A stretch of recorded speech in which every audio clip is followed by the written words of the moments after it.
Good evening, folks. This is The Weird Part, and I'm your host, Vincent Treewell. My special guest this evening is researcher and author Clay Vandiver. Clay is going to discuss something very interesting. Um, we're going to be discussing a book from 1933 called The Werewolf in Lore and Legend by Montague Summers. It's a vintage book that covers worldwide lore and legend involving werewolves. Welcome aboard, Clay. Thank you very much, Vincent. It's a pleasure to be with you, and I look forward to exploring this one-of-a-kind book. Absolutely. I should mention, listeners, that Clay is a repeat guest and friend of the show. Um, yes, please, let's start from the beginning. Yeah, absolutely. Great to be with you, Vincent. We've been on many paranormal journeys, both Yes, in yes, we have. podcast form and in paranormal explorations in Wisconsin, which I hope to repeat soon with you. Oh, absolutely. So yeah, man, this book is really interesting. So the book is, once again, it's The Werewolf in Lore and Legend by Montague Summers. And this book, unlike any I've ever read on this subject matter, really, really explains what the werewolf legend is and what specifically lycanthropy is. And lycanthropy is the act of shifting into a wolf. And it demystifies a lot of preconceived notions of what the dog man is that we see in America. And after reading this book, I came away with a clear takeaway that lycanthropy is an act of ritual magic, and it is an act of I don't think there is a way to do it the good way. I think it's an act of evil ritual magic, and that the dogmen that we see in America aren't really some kind of cryptid creature, but they are really humans in shifted form who have conducted ritual magic, whether they be in Native American tribes or in covens. One really important thing to keep in mind is that people who are ignorant of the skinwalker legend in the Navajo tribe, they think that it's like an honor to be a skinwalker, or like you are ascended if you can shift.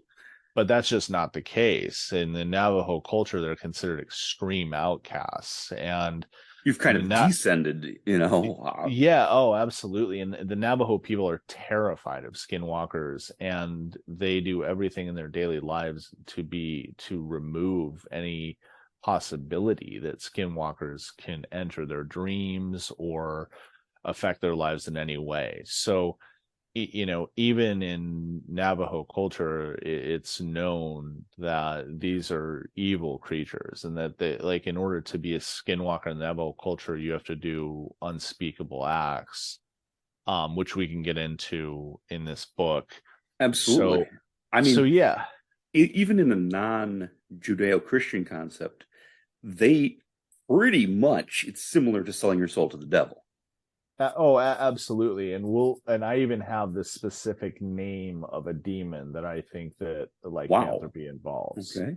So yes, you have to make a deal with this demon. You have to go through a stage of initiation and servitude to this demon, and prove yourself through evil acts in order to get the I don't know what the right word is, the tools, I guess, to become to be able to engage in lycanthropy.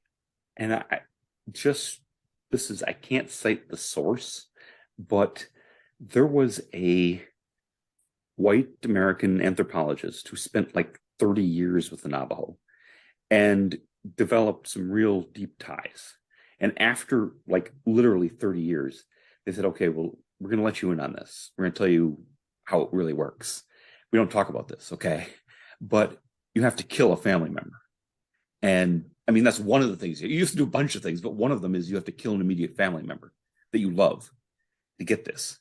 That is what I've gleaned.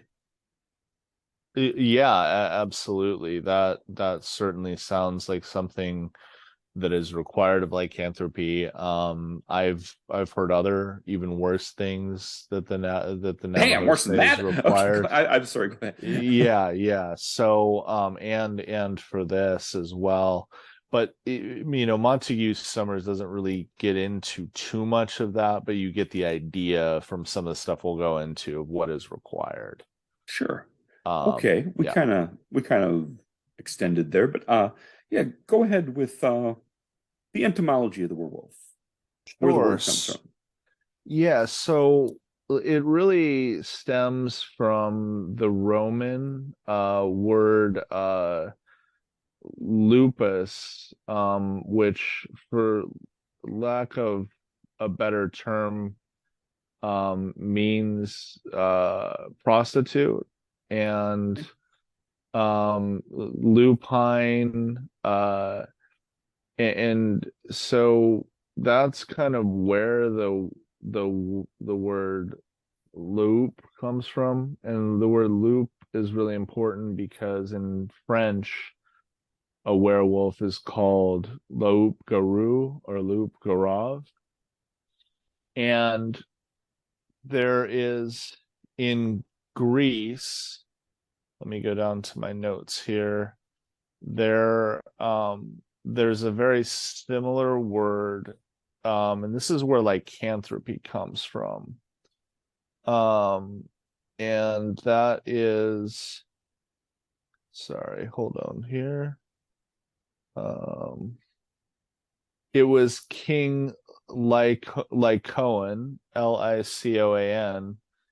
and that it's very similar to lupus. And what's really interesting in Lycoan is the similarity to Loki, Hmm. the Norse god Loki, who is also a shifter. Um, and there's also a form. I've been researching this. I need to do a bit more research on this, but there is an author mentioned in the book who is researching gods of Mesopotamia, like dark gods like Moloch and Baal. And there's a form of Baal that is named Baal Luoki, Luoki. So Wow. there's something to this word that I would argue that goes back to Mesopotamia. And that's kind of where this comes from. And it makes total sense because Moloch is ultimately the god that most of the people in the Cabal and in dark arts worship ultimately. So it makes sense that it has Mesopotamian roots. And getting into outside of the lupus um, etymology, there is just werewolf itself, and this stems from Varwolf, or Warwolf, like a warlock. And it also, the word were in werewolf means beware. So beware of the wolf. Wow. So yeah, there's some really interesting etymology there. But ultimately, the etymology of lupus in relation to Lycoan, the Greek king, to me is really interesting. Yes. Well, I was just looking up lupus, the disease, and seeing if there was some connection because it seems very strange that the name for a wolf and the name for this king and the name for this fatal disease would all be the same. Yeah. I'm trying It's to pretty interesting. yeah. Let's see. Is that I'm is that the same as blood cancer? I'm not I 100%. I'm not too sure what lupus is, to be honest with you. I think it's a Uh, blood disease. yes, which you know kind of begs the question, you know. It's related to blood and okay, lupus, a chronic inflammatory disease, occurs when an individual's immune system attacks its own tissues and organs. Mm-hmm. Okay. Inflammation caused by lupus can affect the joints, skin, kidneys, blood cells, brain, heart, and lungs. Okay, okay. I just leave that hang out there for what it's worth. But yes, Yeah.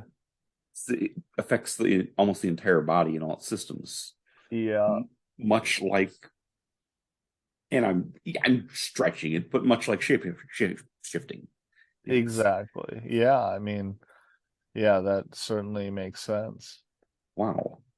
I noticed that in the notes that I have from you, this is just a worldwide legend. Like there's few cultures, if any, that don't have werewolf legends. Oh, absolutely. I would argue that the only thing that is different in cultures is what animal is being shifted.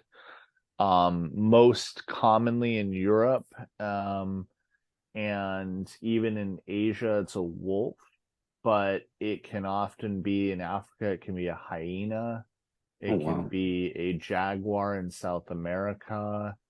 But yeah, it is definitely, without question, a universal legend. I mean, it just, I don't think you can find a culture that does not have a shifter legend in it of some Which, kind. yeah, which to me, if everybody in the world basically has a legend about this, that then there's some reality to it. It's not just a Yeah. campfire story somebody made up that would apply in one culture. That wouldn't be all over the world amongst unrelated people. No, Oh, yeah. so I mean that adds a lot of weight to me that this is a real phenomena that actually occurs. Oh, Um, absolutely. Absolutely. And you know, the similar names of this creature is tells you that it's real as well, because correct me if I'm wrong, you know, I didn't have time to get into the research of this because it doesn't appear in the book, but isn't there a tribe in Wisconsin that has a name very similar to King Lycoan for the werewolf? Like it's called a Lycus or something. Their dog man, it's like Lycus, or I remember hearing that in Linda Godfrey, either in her book or in a documentary. that I unfortunately can neither confirm nor deny. It sounds vaguely familiar, but I can't really say. Um, Sure, sure. I'll it, have to verify that, but it I wouldn't do remember hearing that. surprise me. The I know the Ho Chunk people around Devil's Lake believed that there was a panther-like creature that came out of the lake and could appear as a man and Hmm. could take people into the lake and eat them, kill them. Wow. And that's what I That's know about that. Yeah. that's really interesting, especially in the all the sightings of the that supposed Black Panther up there. That's really interesting. Yes, that is. Um, you mentioned the dog man and its prevalence around America. And I think your idea about ritual magic is dead on because that thing couldn't have evolved. There is no No, scenario where you have an upright walking canine. That no, doesn't make any no, sense. It no. took humans coming down from the trees, and it, we have reasons to walk upright. Hmm. Dogs don't really have any reason to walk upright, nor to somehow develop a almost perfectly humanoid body.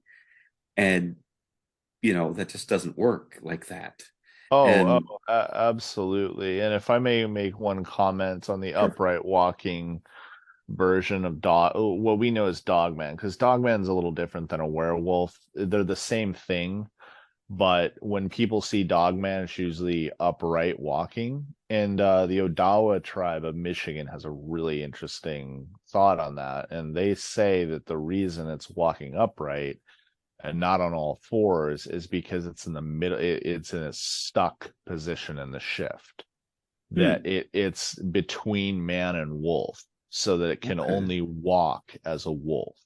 So Okay. most of the werewolf legends, most of them around the world, consist of people who are shifted walking on all fours. Now, They've gone there's all the way and become a huge wolf. Yeah. exactly. But there is one culture that I think it was the Norse where they saw them. upright walking or something, but for the most part, they're seen as wolves, and they're revealed. What's really interesting, the way they're revealed in all these European legends, is if an arm is cut off or a leg is cut off, the shift stops instantly and they become human.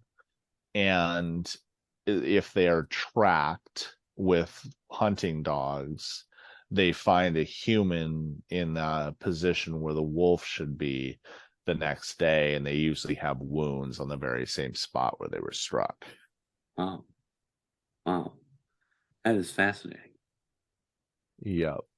It makes a lot of sense that the transformation, if complete, would be into a quadruped, because it's just a lot more practical for a canine to be on all fours rather than Absolutely. some kind of weird walking upright thing that, yeah. I mean, it Yeah. really doesn't make a lot of sense. And No, it doesn't. some of the more out there theories that this was created in a government lab, I'm sorry, I'm going to dismiss those right now, because one, all the legends predate that by centuries. And it's usually sort of military lab created this, but you never have anybody come forward and say, "Yeah, I took care of the puppies." Okay, they'd have to grow. You know what I mean? You couldn't No. have an adult. You'd have to raise them, and Yeah. we already have elite troops and stuff. What are we going to add? Some wild animals? How is that going to help the war? You know, that's going to be chaotic, and they're probably going to attack their own people. You know, it's no, that's dumb. That would not happen like that. Yes. I I feel we can solidly say that. We can absolutely solidly say that. Now, however, you bring up a very interesting point that I want to get to, which is that certainly no, they're not created in a government lab. There's some very weird stories of people saying that they encountered a dogman, they were approached by the military. I'm not going to get into those, but what I will get into, which is mentioned in this book, which is fascinating to me, is that there were two very well-known werewolves in France that, instead of being punished, because the typical punishment for a werewolf was to be burned. They said burned quickly, but I don't know if that was always the case. And this was, of course, being burned alive, which is totally cruel. Wow. But that was the punishment. So there was two werewolves. Let me go to my notes here, because I think I want to read the stories for this. Certainly. There were two werewolves. One was named Jean Grenier, and I can't remember the name of the other one, but they were caught being werewolves, and instead of being killed, they were sent to a convent for the mentally ill. And the question becomes, why? And I think the Catholic Church, and which was, of course, a representative of what we would call, I guess, the cabal or the deep state at the time, was trying to research them. Oh, wow. Yeah, let me sorry, I'm looking through No, I have go a ahead. lot of notes here of specific pages. Okay.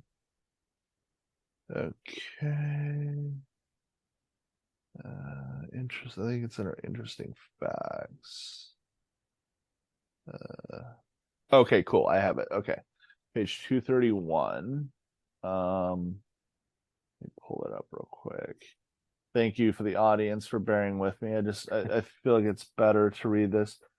So, okay, let's go to 234. Okay, here's a story. A youth named Pierre de la Tillare, who lived at Saint Antoine, one evening took him into the depths of the wood and brought him into the presence of the Lord of the. Oh wait, no, that's something I will get into. Certainly. Let's see. Okay. Take your time. It's a fascinating subject. We want to hear all about it. Okay. Okay. Okay. Okay. Okay, so this was Jean Grenet. He was a werewolf. He was a youth, so he was under 18 at the time, and he was relegated to the Parliament of Bordeaux. And on 6 September 1608, President Dassus, I guess this was the president of the Bordeaux region of France, pronounced sentence upon the loup-garou. The utmost clemency was shown. Taking into consideration his youth and extreme ignorance, Jean Grenier was ordered to be straitly enclosed in the Franciscan friary of Saint Michael the Archangel, a house of the stricter observance at Bordeaux, being warned that any attempt to escape would be punished by the gallows without hope of remission or stay. Oh, So Pierre de Lancret, who has left us a very ample account of the whole case, visited the loup-garou at St. Michael's in the year 1610 and found that he was a lean and gaunt lad with small, deep-set black eyes that glared fiercely. He had long, sharp teeth, some of which were white like fangs, others black and broken, while his hands were almost like claws with horrid, crooked nails. oh, One other interesting note on Grenier is Delancre calls attention to the fact that Grenier or Garnier seems for some reason to be a name not infrequently borne by werewolves. So yeah, hmm. Jean Grenier was basically, I think he was part of a werewolf family. Um, Oh, uh, yeah, and he had actually been charged with killing kids. So this was not just somebody that just shifted one day. No, this was somebody who was accused of folks of Bordeaux of meeting with this gentleman or this demon called the Lord of the Forest and doing unspeakable acts, shifting into a werewolf, killing children, and yet he was spared by the church. This makes no sense to me. So it is my contention that Jean Grenier was studied by the church. I the noble side of you would think they were studying it to study demonic possession and what a demon was, but then how we could cure the it, type of realist thing. yeah, the realistic side of me thinks they were studying it for more nefarious purposes. Just kind of reverse engineer it and see how we can make this happen. Yeah, yeah. So yeah, there was Jean Grenet, and there was somebody else who was also sent to a convent. Um, and I don't know who that is, but he was not the only one, which is very interesting. Yes, yes, indeed. Um, Before we get back on the program, um, let me just ask you this, and there's Uh-huh. no right or wrong answer, but in your research, did you find any female werewolves? Yes, Oh, yes, okay. absolutely. And in fact, what was really interesting is they were often older ladies. Hmm. Age doesn't matter. That's one thing that's really interesting is you would think that the older you get, the less virile of a werewolf you are. But there was this story of in England of an old church lady who was a werewolf. Wow. And she was like known as this sweet old lady in her village. And then all of a sudden they found out she was a werewolf and she was killing people in the village. I mean, My it's God. so yes, to answer your question, absolutely. It's male or female. Wow. Wow, it's interesting. Wow. Well, please, continue. Let's see, where were we? I think, were you going to talk about Slavic lore? Yes. So Slavic lore is really interesting in that, let me go to my notes here. So the Slavic people believe that when a werewolf died, it would become a vampire in death. And I think that is fascinating Oh, because it speaks to the fact of demonic servitude, right? Like if you are a werewolf and you serve a demon, what happens to you when you die? And it's my contention that I'm a firm believer in reincarnation. So what I think happens when As am somebody I. makes a deal with a demonic entity, which I also believe is real, is that you're trapped on the earth forever. You cannot escape reincarnation.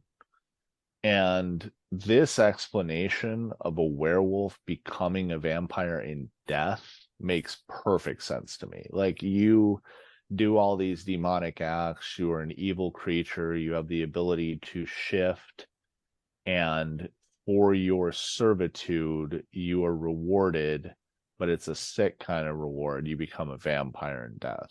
Now, again, I don't know if vampires exist, but that's a really interesting explanation for them, isn't it? Yes, it is. It certainly is. Wow. I've heard well, multiple theories of what vampires might be if you grant that they're actual physical beings, um, which I don't have a firm position on, though I do know that it's again a nigh universal legend. And it Mm-hmm. seems strange people would have a legend all over the world about something that never happened, you know. Exactly, Um, exactly. the two explanations that come to mind, one is that yes, it's a person who's died, but somehow still it was well the undead, that they're dead, but they can still walk around and do things, and they need infusions of blood to continue to simulate life. The other is that they're a corpse that is animated by a demon, Mm-hmm. and that they're kind of decaying as they're going around. They don't live forever because they eventually rot away, but That's that interesting. a demon can take their physical body for a good long time. And both of those seem very interesting. Yeah. You know, Mm-hmm. then there was a guy who did some research and believed that there were some people who were human, but had very vampire, who were kind of natural vampires. And they weren't dead. They were alive, but they were nocturnal. They didn't turn to dust in the sunlight, but they just really didn't like the sunlight. And they would live for extended periods, like a couple of 100 years, and that they had abilities that normal people didn't have. Um, he did a lot of research in Wisconsin, actually, and he claimed to have interviewed multiple such natural vampires. So that's a Really? So like yes, they were yes, they were a race like the Neanderthals or we were, but they were yeah, a separate kind of human. That's yes, fascinating. absolutely. That's, I guess, That is exactly the right way to put it. fascinating. Yeah, and they didn't need other people's blood to live, but a lot of them really liked it. It was like a thing they did, and Hmm. but that they tended to get willing people, which there is a subculture that's totally into that, and those people don't live for 300 years and have special abilities, but some of them think they do, and that we know exists. Hmm. The people who sleep in coffins and dress a certain way, and do Yeah. blood games and things. That so the idea that if there were such people, they would find what they call familiars, or the Hmm. people who work for them that would give them their blood willingly doesn't seem unrealistic to me at all. It seems like that'd be the easy part, you know. Yeah, yeah. Well, that's you pose an interesting question. Is like the Lord of the Forest that I just mentioned, who we'll get into, is that really one of these humans that lives longer than us, is nocturnal, so it's less exposed to the sun, which is probably why it lives longer. And these humans just created familiars to do their dirty work, and they found these secrets of nature that they're basically imparting upon humans. As Wow. another, Yes, is that is that a is deep way that to look at it. Yes.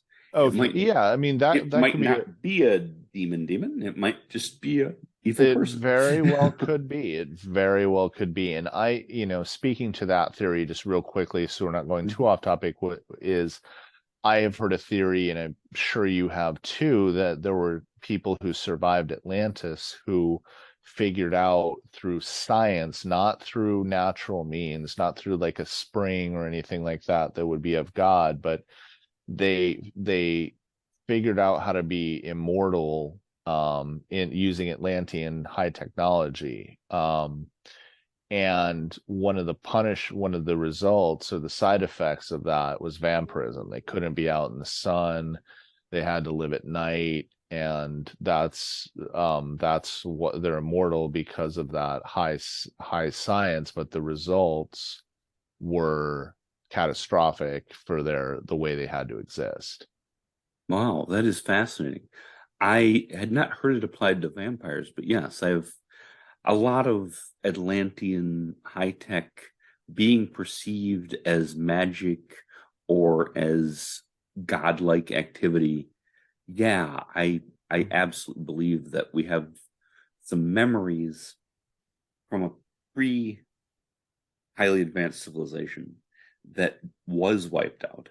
And people remember a lot of the legends, and this is particularly what I believe about the Nephilim, that I don't believe they're literally angels having sex with human women. Maybe I just don't have enough faith for that, but that just doesn't seem like that would work out. And if you have, I don't know how you'd get a human giant out of that.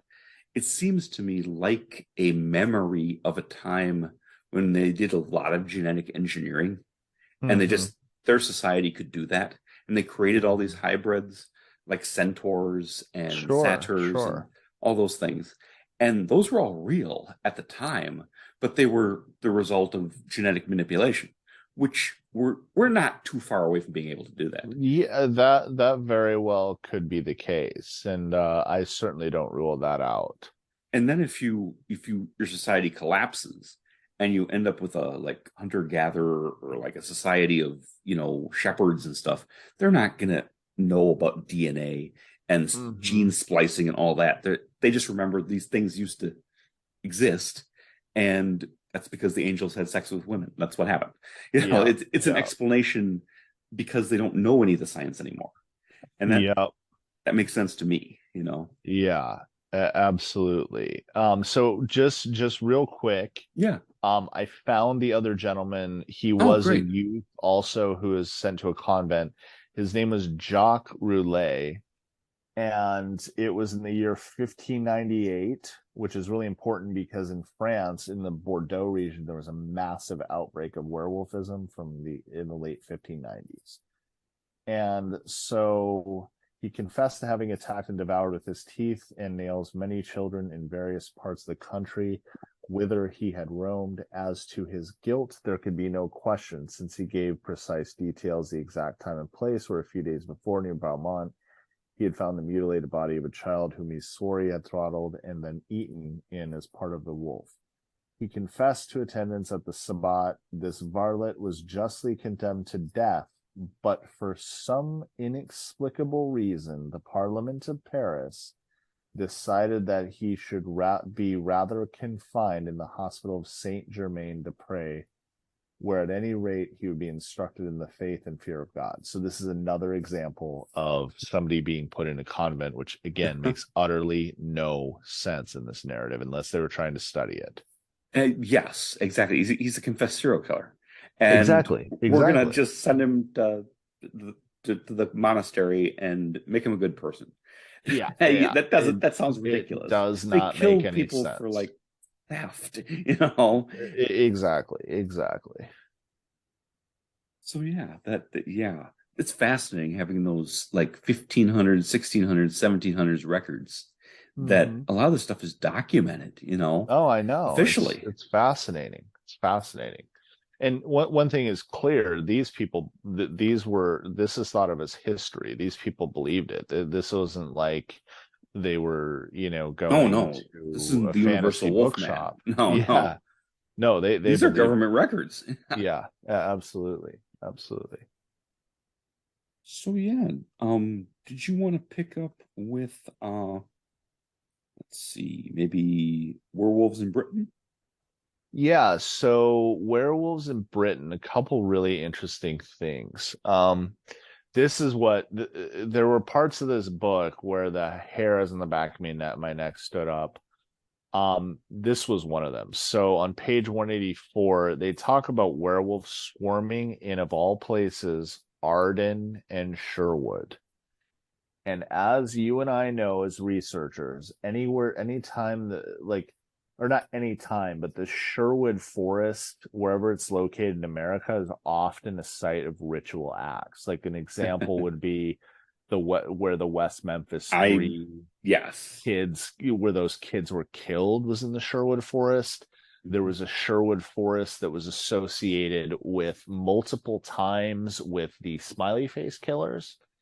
And Yes. I won't get into it too much here, but you're aware of it. We have Oh to keep it yes. off the grid for obvious reasons, because we don't want people going and flocking there. But Recluse and I from the farm have researched Arden extensively, and there's definitely something going on with that. I know you guys Uh have a project on that. Yes.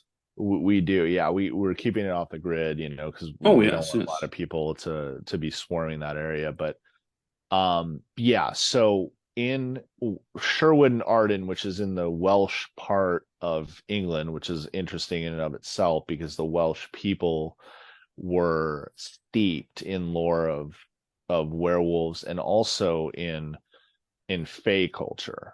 Um, so in Wales, there in what that's really interesting too. In Wales, there's references to shifting hares, people shifting into rabbits.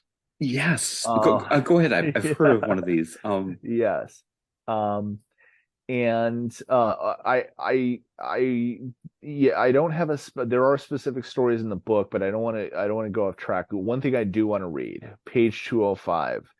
There's a story of a race of werewolves in Ireland, like an Wow. entire race of them. So I'm going to read this. This is Please. really fascinating. Let me open the 205 here. I've heard of the Were Hair from 14 Times, the British magazine. Oh, nice. And they're talking about an older lady. Well, everybody's chasing this big rabbit, and the rabbit disappears. And they go to this lady's house where they last saw it, and she's laying there just exhausted from running. She's I think clearly that's the one her. I read. Yeah, I think I read Coincidentally, that one. yeah, she was a rabbit a minute ago. Yeah, yeah, yeah. Okay, so an old Irish legend, which is given in Kongskudsho Speculum Regai, a Norse book compiled about 1250, runs as follows. There is also in that land, in parentheses Ireland, one wonderful thing which will seem very untruthful to men. Yet the people who inhabit that land say that it is certainly true, and that befell on account of the wrath of a holy man. It is said that when the holy Patricius was preaching Christianity in that land, there was one great race more hostile to him than the other people that were in the land, and these men tried to do him many kinds of injury. And when he preached Christianity to them as to other men, and came to meet them when they were holding their assembly, then they took this counsel to howl at him like wolves. But when he saw that his message would succeed little with these people, then he became very wroth and prayed God that he might avenge it on them by some judgment, that their descendants might forever remember their disobedience. And great punishment and fit and very wonderful has since befallen their descendants, for it is said that all men who come from that race are always wolves at a certain time, and run into the woods and take food like wolves. Wow. So that was really interesting. Yes. Um, and then there is an area called Ossory, Ossory, that the children of the wolf in Ossory could transform themselves and go abroad to devour people. And that's from the book of Ballymote, a miscellaneous collection of folk tales of the area. So yeah, again, just steeped in the legend. You have the hair shifting over there, and then you have that story in Ireland, and then the land of Ossory, which all is very interesting. Yes. And whether you accept that it's a punishment from God because they disrespected a saint, or maybe it's an explanation for something that was already going on, Oh, well, you know, I think it is. I yeah. what I think happened is, typical like Catholic churches, they said it was that he cursed them, and caused them to be werewolves, but really I think they were werewolves, because why would they howl at him first? Exactly. They're And then showing he wolf-like behavior before. exactly. So that was the Catholic Church's way of putting a divine spin on it, Yes. through legend. Neither first Uh nor last. Yes. so that was really interesting. Yeah. Mhm. Did you want to pick up with werewolves in Russia, Germany, and Norway? Yes. One, it really, and so regarding Norway, in Scandinavia, the berserkers, who were like their top warriors, like they would go, they'd be in the front lines. That's where the term berserk comes from. And they were said to be able to transform into bears. And Yes. there was a legend of them being used in battle and how they scared the hell out of an enemy by transforming into bears. There is a Siberian skinwalker legend, which I'm going to read real quick. Certainly. 248. Okay. Okay, so the Yakuts of Siberia believe that every shaman is a past master in shapeshifting. And moreover, he keeps his soul or one of his souls incarnate in some animal mysteriously concealed where none may find it. Like, how fascinating is that? So it's basically saying Yes. that the shaman is a reincarnation of a shifter, and that he keeps his soul or one of his souls, as if he can control his past incarnations, in an animal, which I That find is, yes, truly it's amazing. fascinating. Hmm. So that's really interesting. Now, here's another interesting one. The Kamchakans, which I think are another Siberian tribe, fear the whale, the bear, and the wolf, whose names must never be mentioned when they are seen, for they understand human speech. They are warlocks in disguise. This one blew my mind, Oh, because like, if it were just the wolf, or if it just said bears, I would think nothing of it. But the fact that they mention whales with them, who we know to be highly intelligent, oh, yes. puts a whole new spin on that. So basically, they believe that wolves and bears and whales could understand human speech. Like that is fascinating. Yes, yes, it Um, is. and it just, it makes you wonder, like, about nature. Like, we know so little. Maybe that's true in a way, I I would not be surprised. Obviously, I would be surprised, but no, it wouldn't totally shock me if that was completely true. Yeah. Especially the whales. We can pretty much say the whales. That's probably true. Um, Yeah. the bears and wolves we tend to underestimate, but or that's our opinion. We don't know Yeah. what their experience of life is. Um, Yeah. there's a very fascinating book, and I'm just going to digress a moment because it's one of my all-time favorites, and it makes a lot of sense to me. It's Mm-hmm. by Barbara Ehrenreich, and it's called Blood Rights. Rights being TES. Rights. Yeah. Yeah. Um, and it essentially explains religion and war through the lens of early humans worshipped major predators. Um, Interesting. the the apex predators before we had steel and guns and anything, where we were chipping, stone tools. we worshipped the apex predators, and we were sometimes their prey, and they were gods to us. And Wow. she cites so many different kinds all around the world. It's universal. And one of the earliest, well, if I'm correct, if I recall correctly, the earliest documented religion was bear worship in Europe. Uh-huh. And the reason we worship them was because A, they could kill us anytime they wanted, Hmm. and there's nothing we could do about it. And now those True. now those are endangered species because we developed weapons of iron and guns, Hmm. and we can they're lucky to be alive. But that Yeah. totally reversed what used to be. We used to be their prey, and they used to just prey on us as they wished, and there was nothing we could do about it.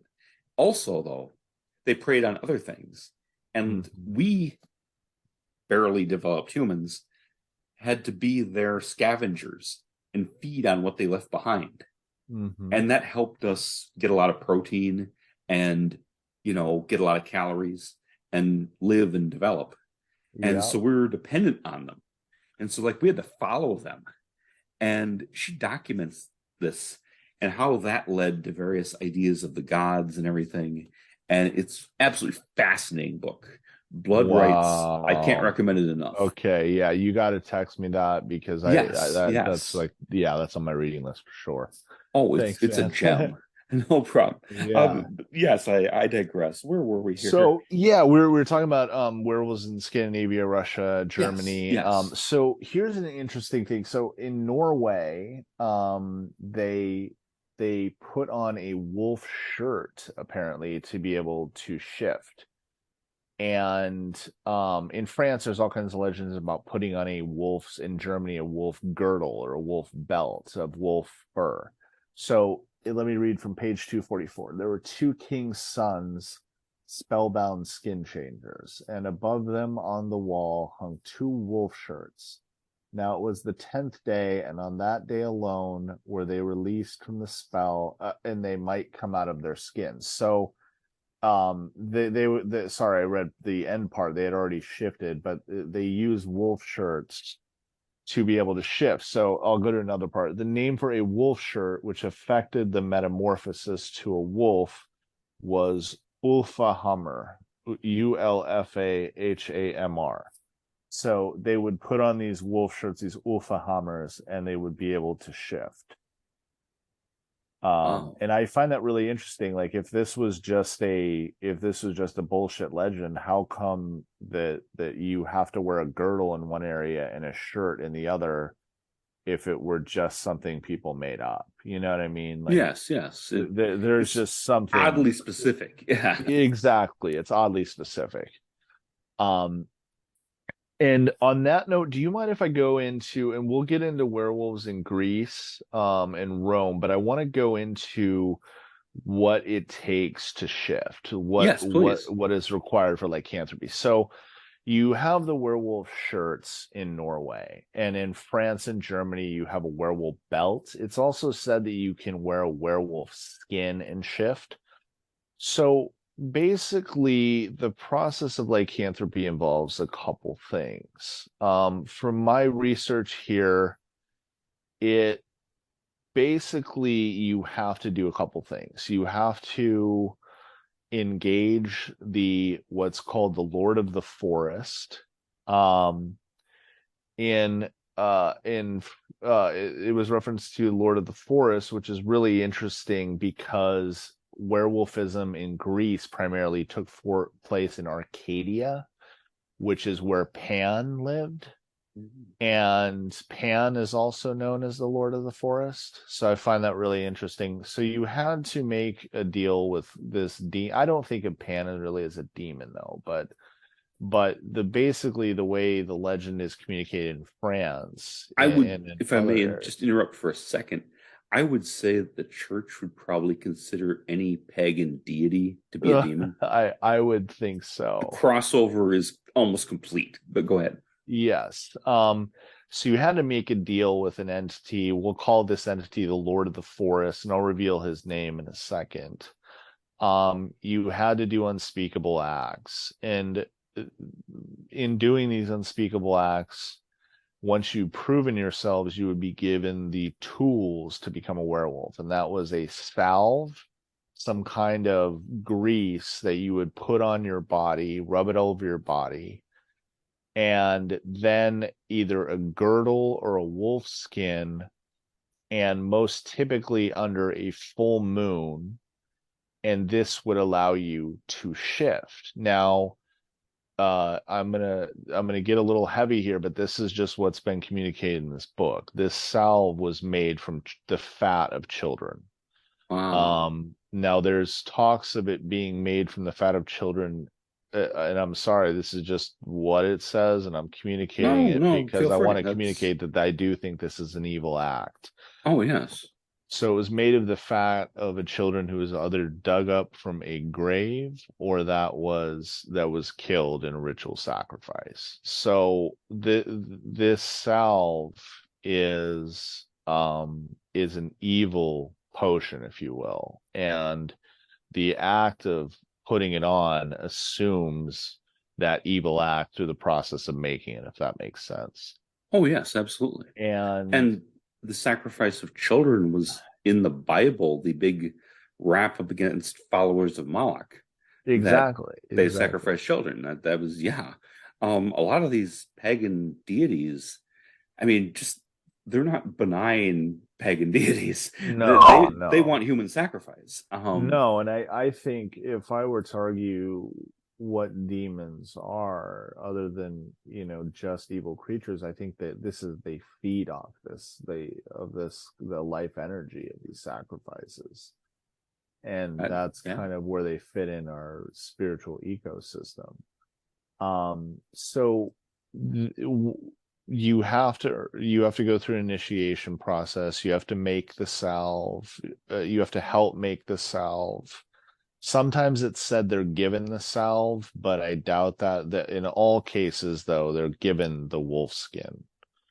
I do think that you have to actually make the salve. So there's a variation to this in that it is said that there were some pools of water that people could go to on a full moon and strip down naked, and then the Lord of the Forest would provide a wolf skin. But again, even in that case, it provided stripping down naked and communicating with the Lord of the Forest. So it shows that Lord of the You may have to make a Forest. different kind of sacrifice. Exactly, exactly. Now, there's a really interesting, almost comical story of a Roman soldier communicated by this author Apuleius, who a slave, was traveling from his master's house to like another farm to buy something for the plantation, and he walked with a Roman soldier, and he said the soldier stripped naked, put his clothes down, and urinated in a circle, and that caused him to shift. But that was a one-off story that wasn't really Yeah. echoed anywhere else. But yeah, let me And that probably wouldn't be the full ritual. That'd be like the thing he can do to make it easier. Because he's already gone through exactly. the initiation and all that. Yeah, exactly. So I'm gonna go to this character Moiset. This is, I think, the demon who's known as the Lord of the Forest. And that's on page 223. Okay. Okay. Um, okay. Okay. So and this is a guy named Pierre Bourgeot, known as Gros Pierre. And he was tried before Maitre Jean Boin, prior of the Dominican convent, and Inquisitor General for the Diocese of Bessignon. Pierre Bourgeot confessed that 19 years before, he met a demon riding in black, clothed in black, riding black steeds. And then basically the demon made a deal with this shepherd. He said he was fearful of his flock, and the demon promised him that he would take care of his flock if he would serve him as Lord and Master. So this guy, Pierre Bourgeot, accepted. It was in the middle of a rainstorm. He was losing his flock. He was broke, destitute, whatever. Um, And the man in black shows up. yes. So he swore to this demon to never assist at Holy Mass nor use holy water, that part was probably made up by the Catholic Church. He then kissed the demon's left hand, which was black and cold as the hand of a corpse. And this story is this is repeated a couple times. The demon was the color black, not as if he was African American, but black. And Yes, that kind his of breath like Washington was Irving has a story about that where he's just like the absence of light. Like he's exactly. Yeah. Exactly. It has nothing to do with physical race. There's no light in him. Exactly. So his breath is as cold as a corpse. The demon promised Pierre money and bade the shepherd call upon him by the name of Moisset.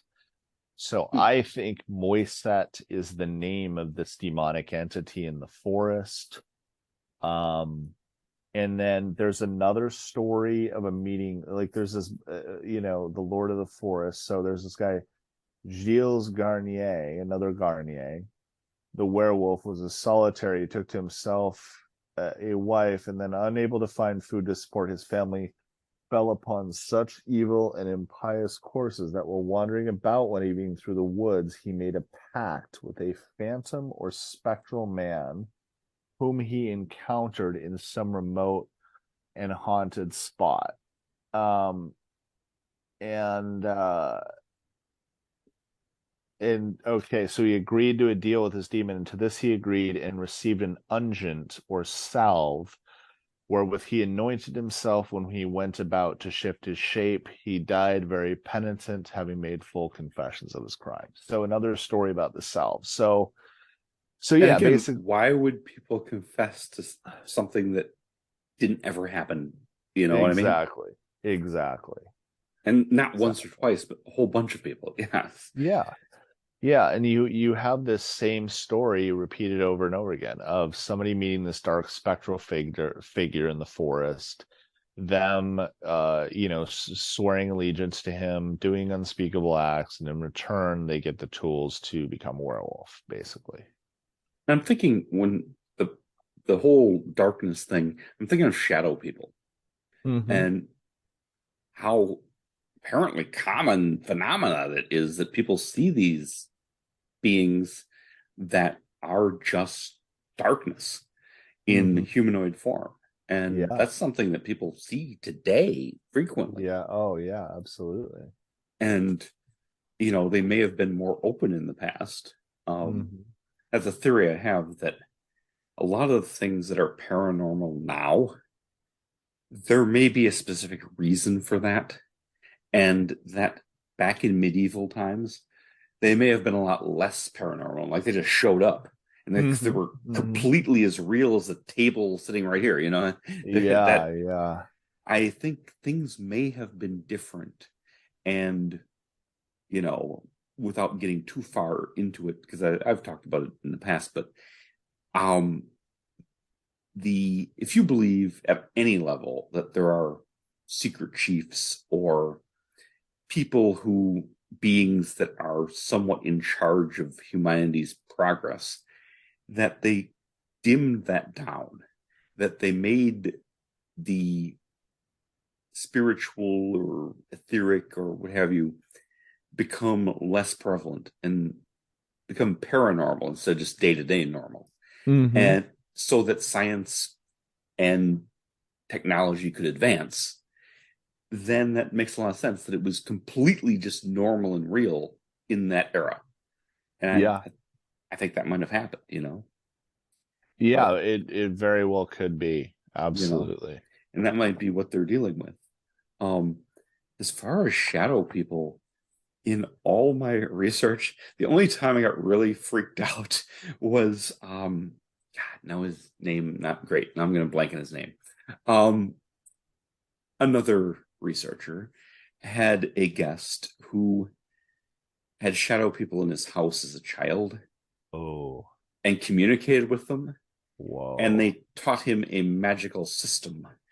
And I'm like, Whoa. okay, I don't want that trouble. I'm backing away from that too. Yeah, Yeah, absolutely.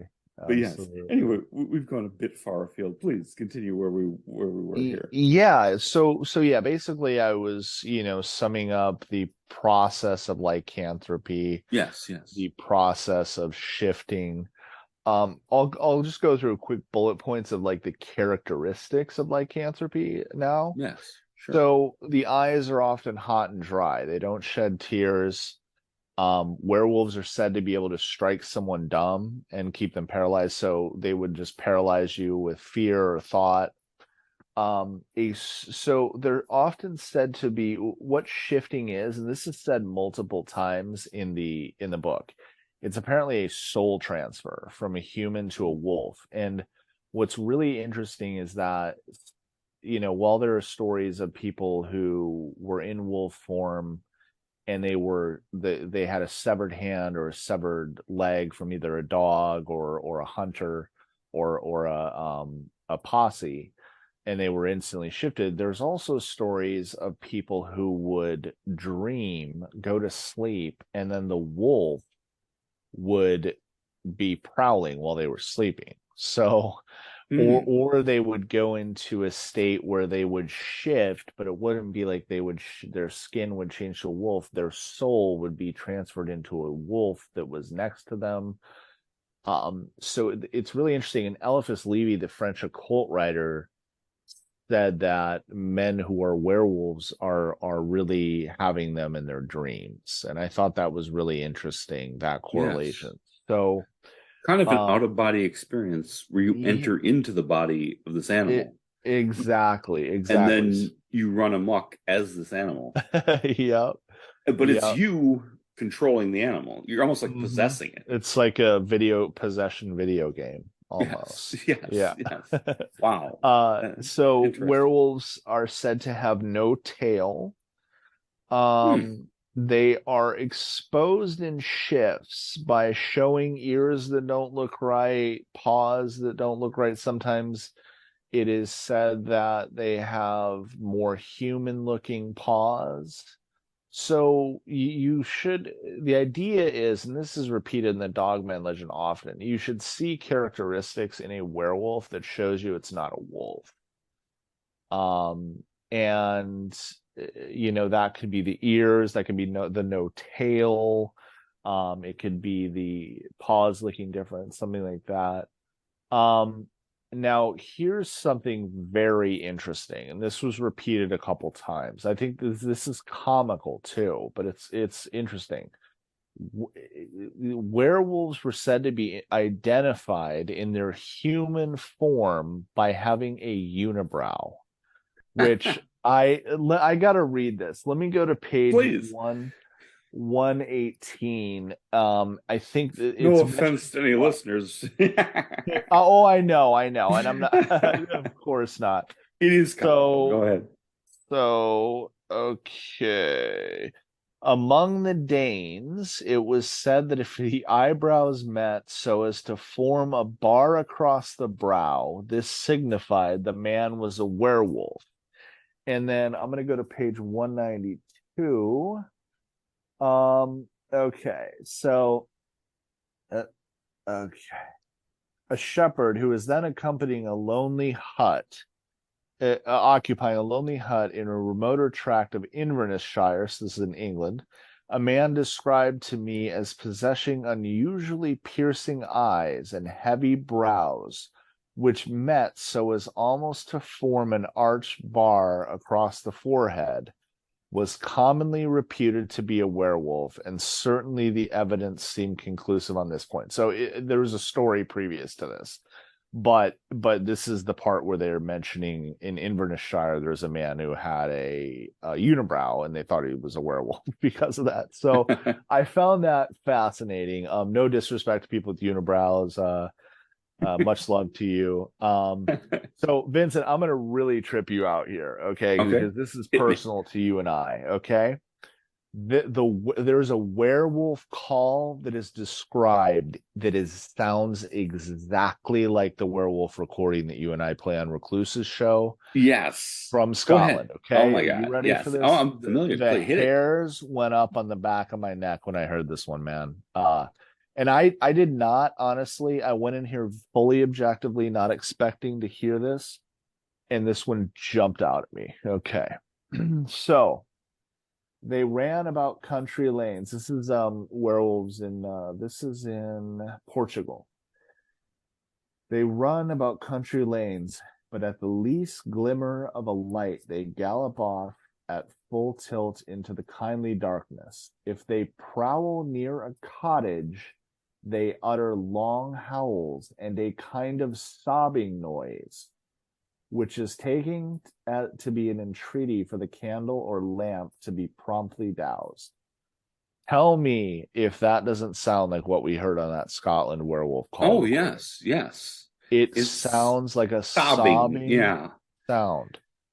That's a disturbing recording, let me tell you. It really is, and you definitely link to it on when you release this podcast because people need to hear it. I mean that thing Yes, is, yes.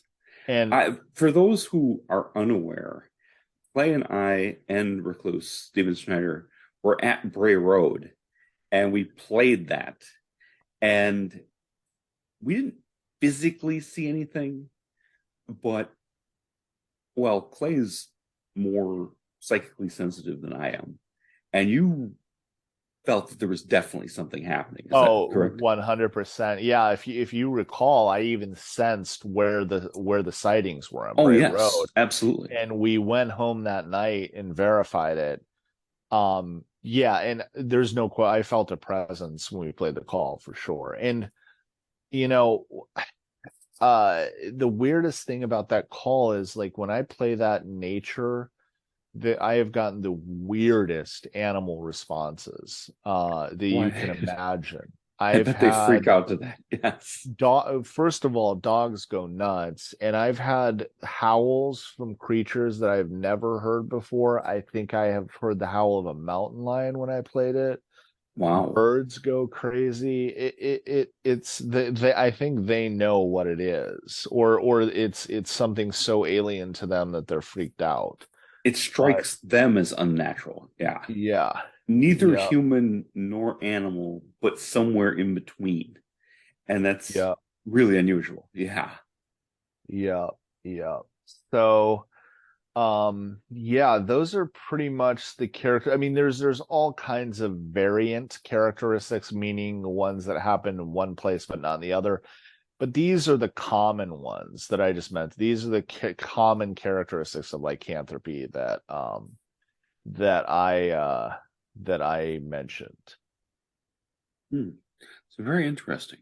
I'm just thinking that one possible alternative explanation could be that those kind of appearances might correlate with having some Neanderthal DNA.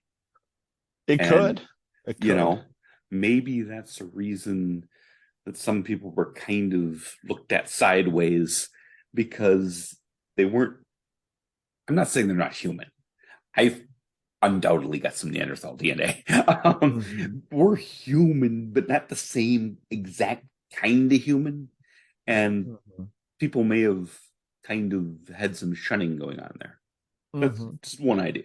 That I can't deny that either. I mean, there's definitely look, I'll say this in a general sense. I think there's a lot about the Middle Ages that we don't know, and I would not be surprised at all if there were variants of humans and variants of hybrid creatures that were still alive in the Middle Ages. That would not surprise me at all. Same here. Same here.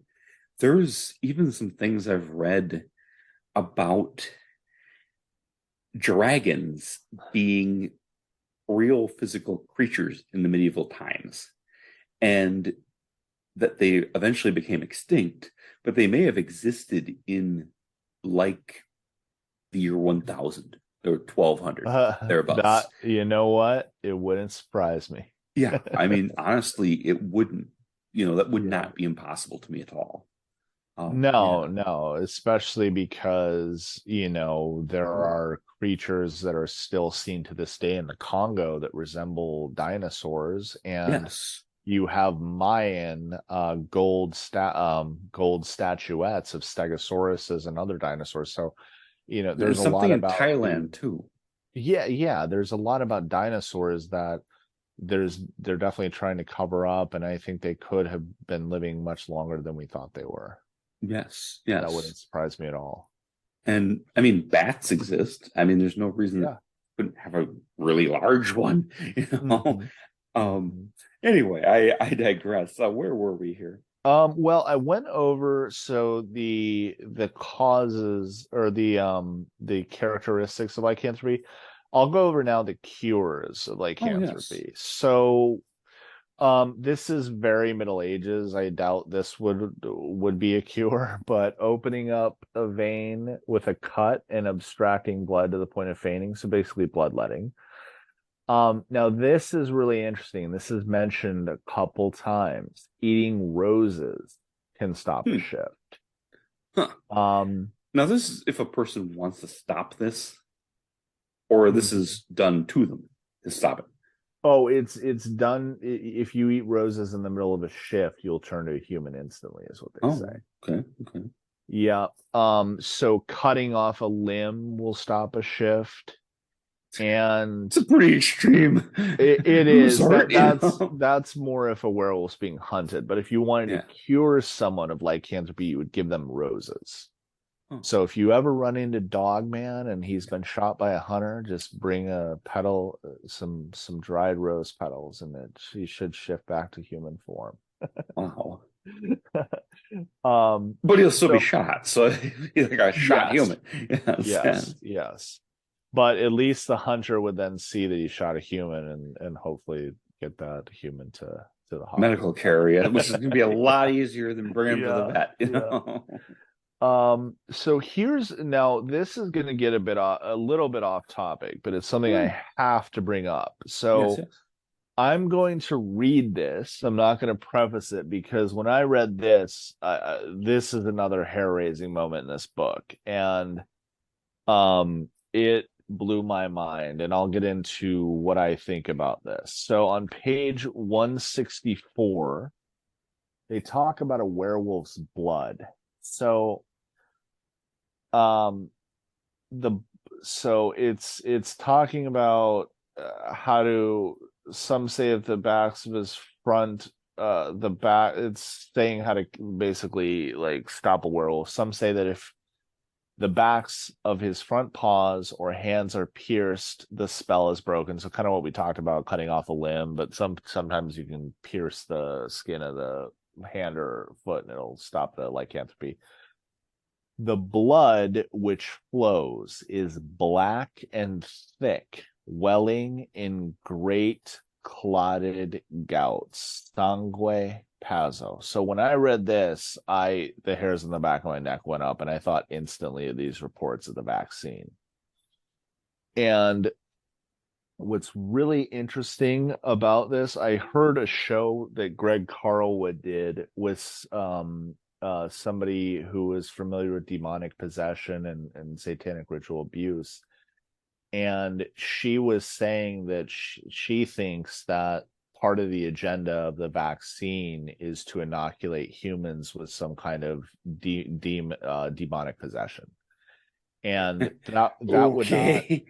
yeah, I mean, look, with these people and how evil they are, that wouldn't surprise me.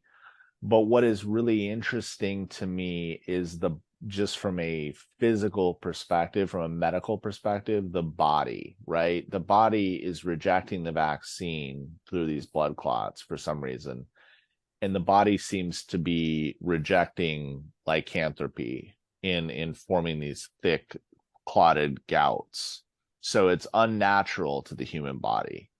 And that revelation to me was really interesting that it had the same characteristics as what people are saying the vaccine is doing. I And mean, that one really I, blew my mind.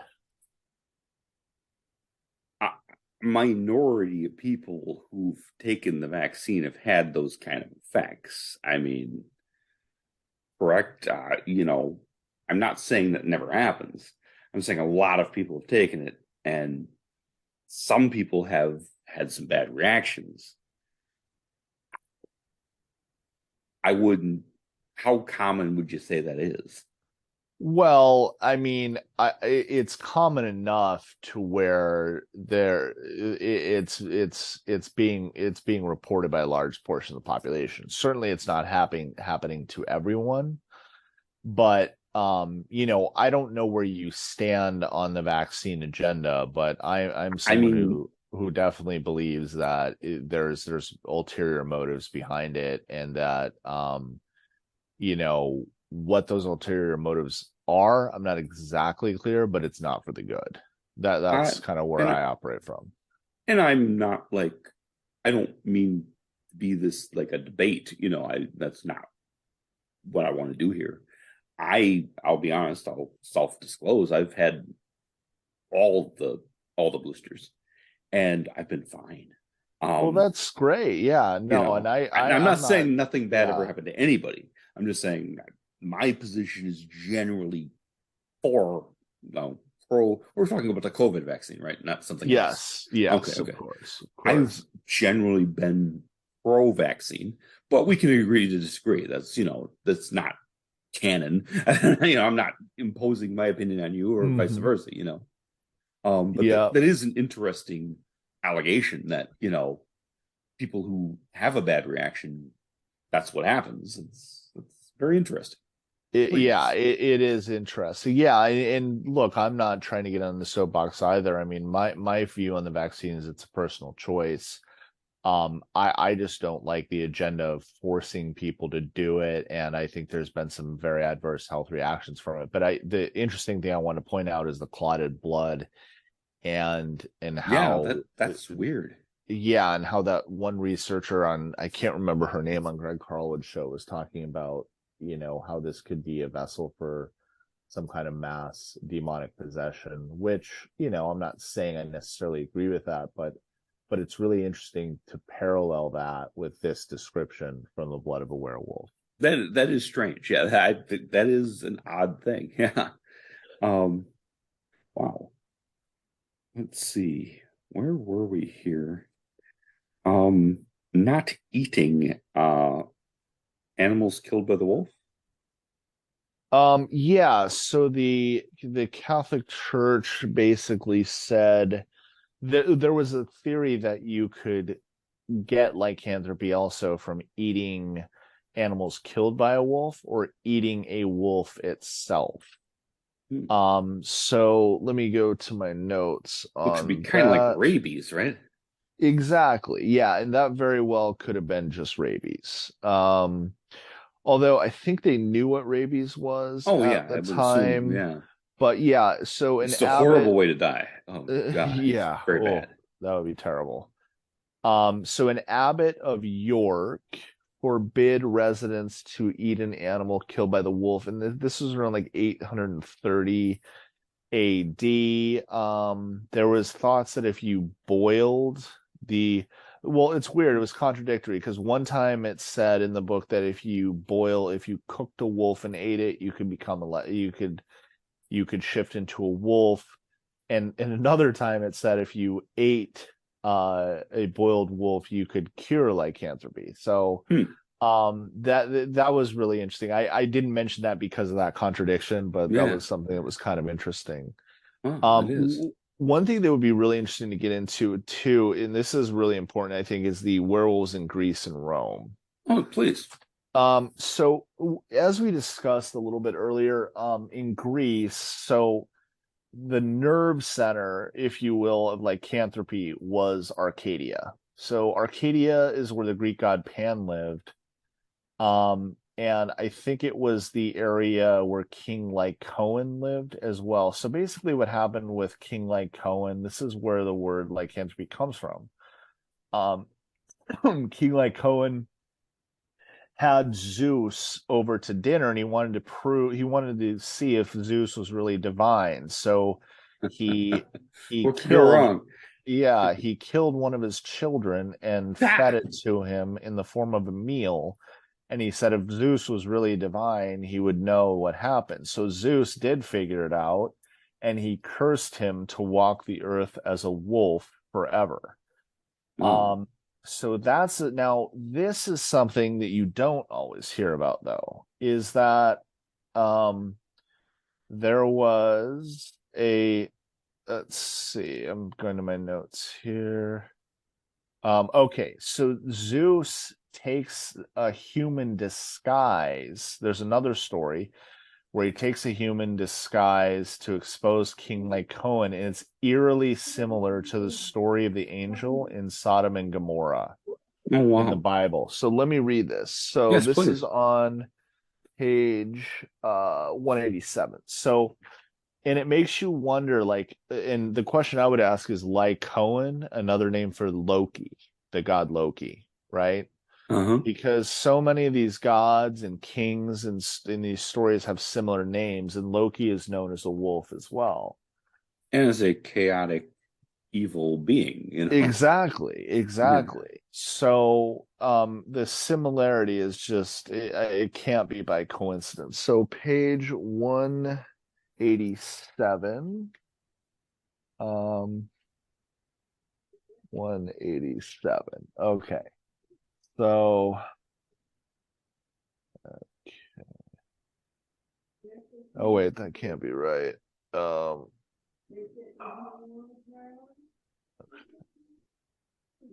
uh, let's see. Oh, it's probably 87. Okay. Yep.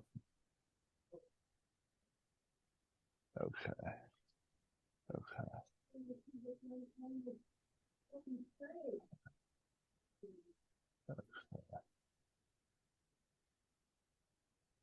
All right. I do apologize. No, I no, did no not problems. get Go the ahead. page right.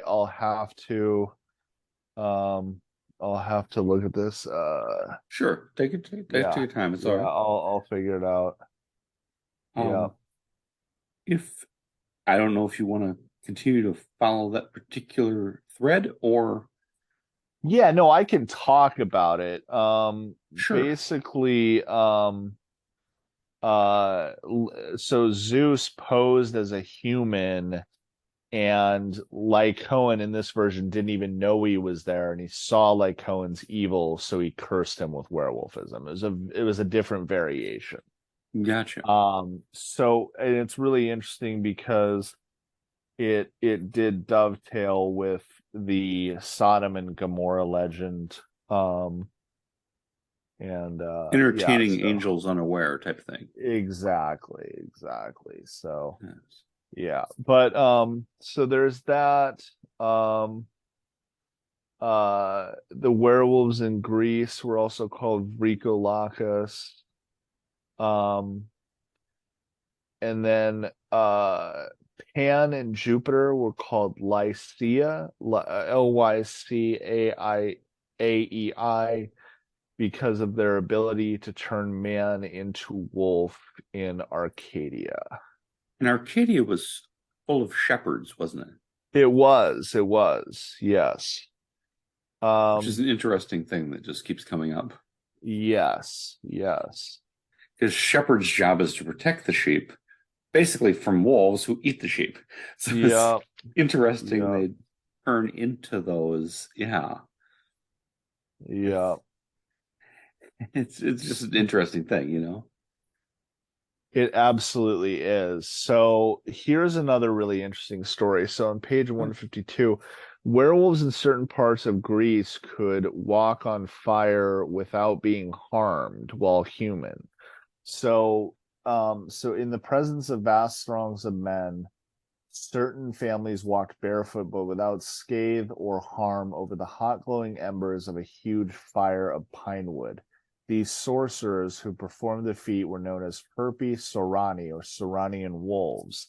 And Pliny tells us that in consequence of this function, they were exempt. This is really important. They were exempted by a special decree of the Senate from military service taxation, and any other sort of public service or duty. So actually, sorry, this is in Rome, not Yes, Greece, yes, because of Pliny. yes. Um, but Pliny's a the really basically, solid source. Yes. oh yeah, but so basically the Roman army is like, yeah, these guys are werewolves, and we don't want any trouble, so we're not going to ask them to pay taxes or be part of the Roman military.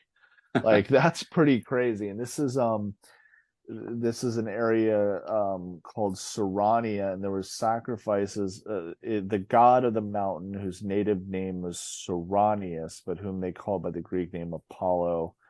Um, a detail which is extremely significant as linking up the wolfmen of Soracte with the cult of Apollo, and it's a Greek word, avikalos, or something, the wolf. So basically there were sacrifices made on Mount Seranus, or to a god Seranus, the god of the mountain, which was interesting because there were supposedly sacrifices on Mount Lycaeus as well in Greece. Wow. And when we say sacrifices, are we talking human sacrifices? Humans. Oh yeah. Yeah, yeah. Oh we're yeah. not talking a bull or something. No. Yeah. Yeah. Wow. So yeah. That is very interesting. Yeah. I don't want to get you off of your program, but Go ahead. I do want to hear one. Now, this book that we've been referencing constantly, by Montague Summers, came out in 1933, and he Yes. mentions Vladimir Lenin, then ruler of the new Soviet Union. Uh-huh. What does he say about him? Well, he says that there was a church in England that was dedicated to the devil, and basically it was a church that was called like Lenin the Liberator or something, and it Wow. was a Catholic church. Which is That amazing because Lenin, of course, as a communist, was an atheist. right, yeah, Yeah. and well, I think that's why he was labeled as the devil. I guess I don't know, but yeah, I thought like there's little fascinating tidbits on that in this book like that, like. For instance, there was a passage that said it was okay to kick the shit out of somebody who you thought was a werewolf because you were you Of were in the course it right. was. You know? And there was a case of like three characters in like Eastern Europe who had captured a woman who was a werewolf and beat her with sticks, and they were exonerated of charges. And they were charged like three times, but they were exonerated each time because it was it was done because of werewolves, so it was done for the good. It is so crazy. Oh Yeah. man. And it was probably just a personal issue. I'm gonna Oh go out on yeah. a limb and suspect that she Yeah. maybe wasn't a werewolf, you know. Yeah. Yeah. Oh man. Um, I want to make sure because I think you're on a bit of a time schedule, aren't you, Clay? Yes, I can probably go for another 10 minutes here. Okay. Well, I want to make sure that whatever else happens, you have a chance to. There's something you'd like to announce? Oh yeah, absolutely. I am starting my new podcast called Into the Ether with Clay Vandiver. It will be on Patreon for free. Starting out for the first 3 to 6 months, and then once I get enough followers, and we'll start doing exclusive bonus content for subscription. My first episode will feature Recluse, and we will be talking about his book, Strange Tales of the Parapolitical. And then after that, we will do an episode doing a full deep dive into The Werewolf in Lore and Legend by Montague Summers, with both Recluse and yourself, and we may bring in some other people as well on that one. Cool. Can't wait for Um, that, man. yeah, we'll do some more open heart surgery on that. One thing I want to mention Yes. before I go here is two things. Number one, there was a werewolf outbreak in Bordeaux, France, Oh, in the yes, you late mentioned. late 1500s. In 1598, what was really interesting about that, there was also a werewolf outbreak in Constantinople in the mid 1500s. So it's really interesting the timing of this. Like you have two separate cultures, one Muslim. I think Constantinople was still Muslim at the time. I If they, believe that had been taken by then. Yes, that, oh, that had, yeah. yeah. So whether it was Muslim or not, it's still a world away. Oh yes, it's either way. And It's either that or Byzantine. So it's totally not Byzantine, yeah. So the it's same. like, Yeah. how is it that you had these outbreaks of werewolf of lycanthropy or werewolfism in a span of 50 years, and that's by mere chance? You know what I mean? Like, Exactly. And these are so documented. These are not just, campfire stories. These are official yes, documents of that government at the yeah, time. These are official histories. These are, like yeah, court records, oh yeah, and it's, that's not some made up BS that people just, it's not the tabloids. This is no, the no, official version. And they're saying this yeah, happened. And people totally believe that that was exactly what was happening. yeah, Literally, yeah, physically, that was happening, you know? So, I yeah, mean, and people sometimes have the idea that our ancestors 500 years ago were like just all dumb or something. But no, hmm, they're at least as smart as us now. Okay. oh, absolutely. I would say they're way smarter than we are now because Probably a bit, yes. most of their scholars knew six languages, and they were learning algebra, like complex algebra, by the time they were 12. So I would say, The at least people who from could write things down were yeah, highly intelligent. Absolutely. yes, yes. So okay, so if you don't mind, I did find that Oh passage. yes, please go It ahead. was actually on page 137. It looked like an 8 in the older English writing. So this is about Zeus. This is the parallel to Sodom and Gomorrah. In this, Nicholas Damascenus, in his history, tells us that Lycaon himself was righteous, but that this is the other version, but that his sons were impious and profane. Sleeveless was his warning that Zeus, in the form of a stranger, every day assisted at the solemn sacrifice. In evil jest, they slew a child and mingled his members with the meat offered upon the altar, saying, "Let the God discern." Whereupon consuming fire fell upon them from heaven. So eerily similar to the Wow. story of Yes, Sodom and it is. Gomorrah, but this time it's Zeus who's in disguise. And so the sons, and there's two, this is really interesting too, because when Lot went to Sodom and Gomorrah, there were two angels that approached him, right? Or two demons that approached him that tried to sodomize him, or whatever the story was, right? And so you have two sons here. So it's very interesting that that story took place, and it's eerily similar to Sodom and Gomorrah, but this time it has to do with lycanthropy. That is. That's a weird connection and fire from the sky destroying them and Yeah, yeah. Wow. yeah, And sacrificing a child and there's so many threads that tie into different things there. That's wow. yeah, That, absolutely. and it's a weird, yeah. You have the God of Israel doing this thing, and then you have Zeus doing this pretty similar thing, Yeah, and yeah, it's very interesting. Yeah, that again, you don't have a legend all around the world about something that absolutely never happened. Okay, right, you right. know, There's just no way, especially with this many similarities as to the yes, process and the yes, origin and how it happens and what causes it, and what you have to do to engage in it. yes. It's strikingly similar all around the world, and Yeah. that is really fascinating. Yeah. Yeah, well, Vincent, thanks so much for a great show, man. And I Oh, look hell yeah.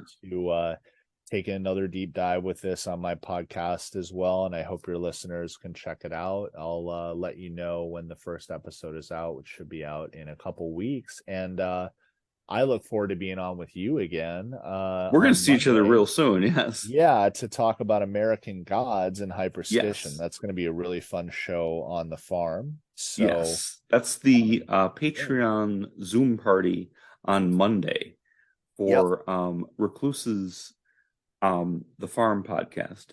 So if you're not a Patreon of Stephen Schneider, Recluse, The Farm. You should probably become one because for the price of a Happy Meal, you can get some great content that is totally worth it. I don't get anything from it, so I'm plugging it just because I really love it. Okay, Yeah. and I will be on it on Monday with Clay. Awesome. Yeah, it's going to be awesome, man. Well, thanks for another great show, Vincent. It's always Oh, a so pleasure to glad be to on your have you, man. podcast, man. You rock and keep doing what you're doing. Thanks a lot. Same to you, Clay. And I wish you all the best success with your podcast. All right. Um, Thanks, my brother. We'll talk no to you Monday. problems. Yes, folks, this has been The Weird Part. Clay Vandiver has been my special guest. Thank you for listening. Good night.